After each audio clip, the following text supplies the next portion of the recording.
Hello, everyone. Welcome to Follow Him Favorites. John and I are taking on a single story from each week's lesson. John, this is a great week. It's Easter. At Follow Him, I have a story for you, and I hope it's both fun and touching. You ready?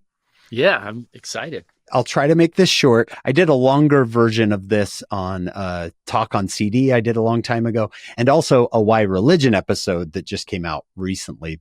But I want to tell it here again because I really love it. It's about my in-laws, Sarah's parents, Rod and Marlene Savage. They met when they were in elementary school in Richfield, Utah at the Ideal Dairy.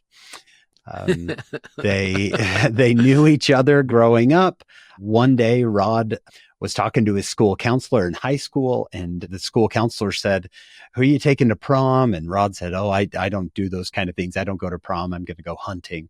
And the counselor, yeah.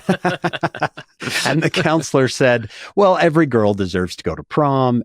And Rod had never thought about that before, strangely. So he thought, well, maybe I'll ask someone. I'll ask Marlene, right? They've been friends since they were kids. They went on this first date with each other and just had a wonderful time. Rod is very outgoing and fun and playful, and Marlene is a planner, organized, get good grades. So they complimented each other really well and had a great night. And they ended up never dating anyone else again. They ended up getting married and moving down to St. George, which is where I grew up. This story really begins when they have their first baby, Justin. Baby Justin. He's 2 days old. They bring him home from the hospital. For fun, Rod decided to take Justin on a tour of the house. So here this baby is 2 days old, and he starts going item to item in the house. Like, this is the refrigerator. Let's open it. This is the freezer, right? And this baby's just looking. He showed him every piece of silverware. And this tour of a little tiny 500 square foot apartment takes 90 minutes as he goes from painting to picture to television, just having a fun time with this baby. Well, just like most people's houses, I bet you have some of these, John, where kind of silly things become traditions. Right?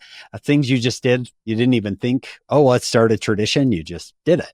And so when baby Amy comes, there's little Justin, 2 or 3 years old. Rod takes baby Amy on the tour with both Justin and Marlene following along, right, on this tour of the house. Here's the couch. Here's the window. Just this silly tradition. And then their third child, their fourth child, their fifth child, which is the best one, I think, because I married her. And then the sixth child. Every time the whole family went on this tour. And then the tour was off for a little while because they didn't have any more children. But then Justin had a baby Chad, and the tour begins again for grandchildren. John, I had to go on this tour. By that time, I had joined the family, and they said, "Chad's here. Baby Chad is here." And this kid's a couple weeks old. "We're going on the tour." I asked my wife, I said, "What are we doing?" And she said, this is what we do. This is what we do. So go with it. So I followed them around, and here he's showing him the piano. And he ended up using this as a teaching tool. He'd bring the baby right up to you and say, "This is your Uncle Hank.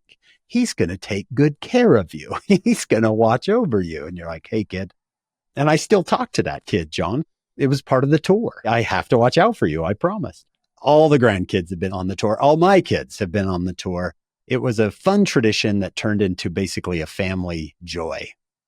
Well, in 2013, unfortunately, my mother-in-law, Marlene, was diagnosed with liver cancer. Less than a year later, she was placed on hospice and is at home, and she's going to pass away. The hospice nurses told Rod that it looked like she was going to pass very soon. They wanted to move her from her wheelchair to her bed one last time. Rod was about to do it when he had, I think, a spark of inspiration, John. He turned to his children, who were all there. John, all 6 of them are there, and some grandchildren were there, and said, "Let's take Mom on a tour." Oh, wow. My wife said it was one of the most beautiful moments of her life. Wow. My dad took her to the family room and knelt down in front of her and said, 47 years of family home evening. How did you put up with us? and then took her to the television room and said, how many shows have we watched together, Marlene? Yeah. How many John Wayne movies did you have to put up with? And then he took her to the kitchen and knelt down in front of her and said, how many meals have you cooked for this family? And he said something like, you're the greatest cook that has ever lived. And my wife said, even my mother, who was kind of in and out, smirked at that. Like, are you kidding me? Right? I am not the greatest cook who ever lived. The children kind of drifted away as this husband took his bride of 47 years through the rest of the house, and he wept.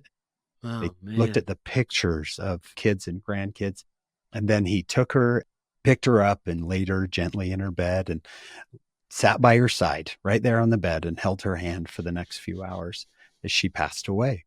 Wow. He didn't have to testify of the resurrection, of life after death and the resurrection. He just believed in it and lived as if he believed in it, right? He lived because this is what he believes. This is what he truly knows. I asked him about it, and he said, I didn't want to send her into the spirit world sad. I wanted her to cross over happy. I wanted to celebrate this part of her existence, her mortality. He even whispered to her, John, right at the very end, he said, give my mom a big hug for me. Maybe, John, with this story, one, how fun family traditions can be. Two, you never know what they might turn into, these beautiful teaching moments. And three, we might not ever have to. I mean, there's nothing wrong with testifying of what you believe.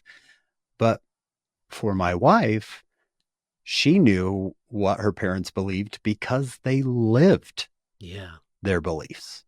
It was part of who they were. Well, thanks for listening to that long story, John. I'm grateful for you. That's so cool. That's a good send-off. Happy Easter from Follow Him, everyone. Come join us on our full podcast. We're with Sister Reina Aberto this week. It is a treat. She is just fantastic. She tells wonderful stories from her time in the Relief Society General Presidency. And then join us back here next week for another Follow Him Favorites.